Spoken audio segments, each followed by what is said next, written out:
তো এক একটা রাত চলে যেত আর মনের ভিতরে অনেক খারাপ খারাপ চিন্তা আসতো যে আমার ছেলে কার কাছে আছে, কোথায় আছে, কি খাইতেছে।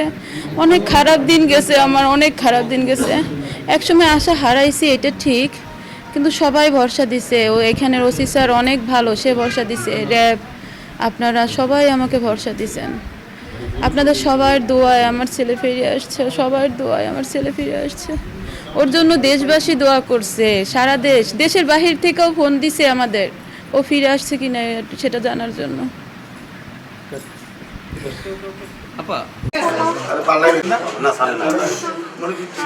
ছবি তুলুক স্যার, একটা ছবি তুলুক।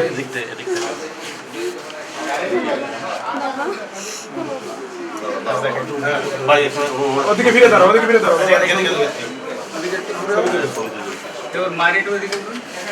আপা একটু আপা, হাই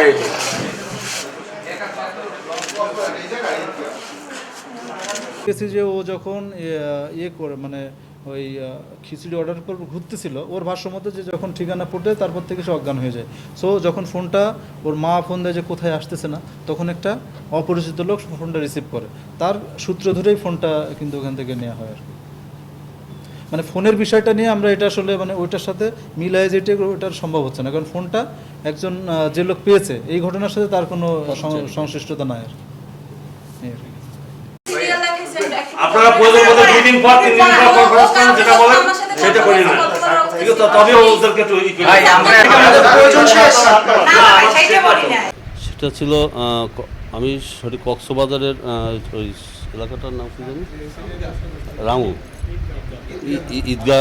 ঈদগাহ থানা থেকে এখানে প্রশাসনই আমাদেরকে সর্বপ্রথম মেসেজ দিচ্ছে। ঠিক আছে, সেই মেসেজ অনুসারেই আমরা তৎক্ষণিকই থানায় যোগাযোগ করি। থানার সাথে যোগাযোগ করার পর সেই থানার আমাদের কাউনিয়া থানার যে কর্মকর্তারা আছে প্রশাসনের, তারাই আমাদের লোকের সাথে গিয়ে এবং তাকে ওইখান থেকে তাদেরকে নিয়ে আসে এবং সে ব্রিজের এখানে অসুস্থ অবস্থানই পাওয়া যায়, সে মোটামুটিভাবে কথা বলতে পারছিল।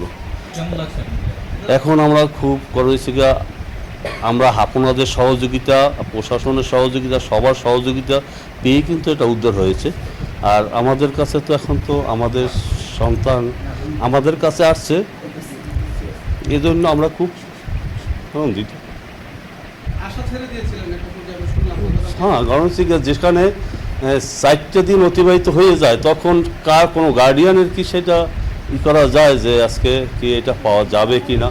আমি অফিসারের সাথেও বলছিলাম যে পরশুদিন বিগত মনে হয় যে 12টার দিকে, যে স্যার আমরা কি এখনও কি আশা করতে পারি?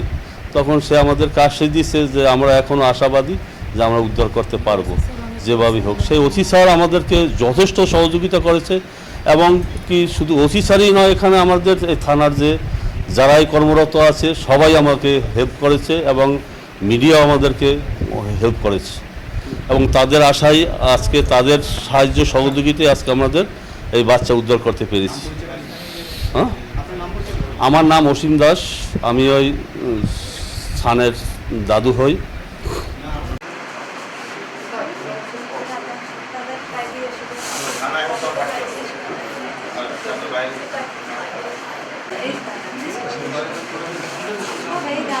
আমি আগে যাচ্ছি।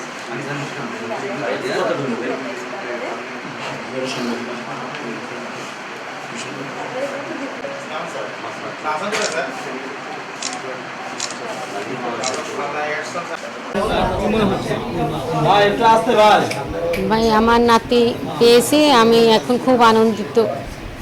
আমার কথার মতই নেই, আমরা এই কদিন অনেক কী করছি, আপনাকে সহযোগিতায় সবাইকে ধন্যবাদ জানাই।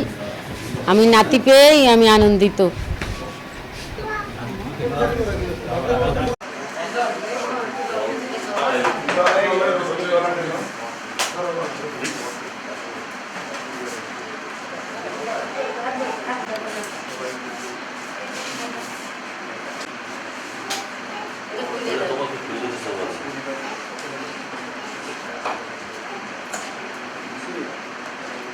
সুস্থ তো একটু অসুস্থ বোধ হইতেছে এবং ঘাস করতে কষ্ট এবং অনেকখানি ব্যথা অনুভব হইতেছে।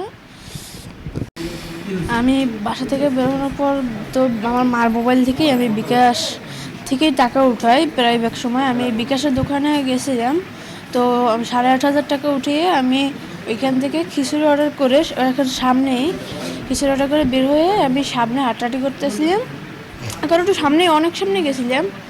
তো একজন এরকম গোটা এরকম দাড়ি করা পাঞ্জাবি পরা, সে আমার অ্যাড্রেস দেখাইলো, বাট ছোটো কাগজের। এখন সে হাতে দিতে বললাম, সে হাতে দেয়নি, সে মুখের সামনে নিয়েছে। তারপর আর কিছু মনে নেই। ফোন দুইটা তাও মনে নেই কী করছিল ফোন বা টাকা কিছু মনে নেই, শুধু আমার কাছে মানি ব্যাগ ছিল আর 2টা বাসের টিকিটই ছিল পকেটে, আর কি বলতে পারি না। সবচেয়ে ভালো লাগতে আছে মানে সবচেয়ে এই যে 4 দিন কীভাবে কাটাইছি সে মনে নেই, কিন্তু কালকে যে রাতটা কাটাইছি অনেক কষ্টে, অনেক পরিবারের কাছে আসছে, অনেক ভালো লাগতে আছে।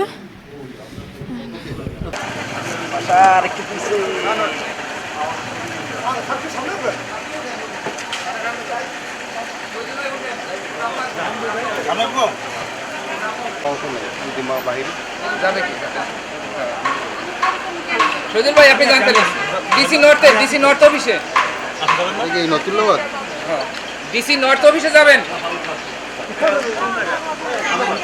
ওই যে কমিশনার অফিস।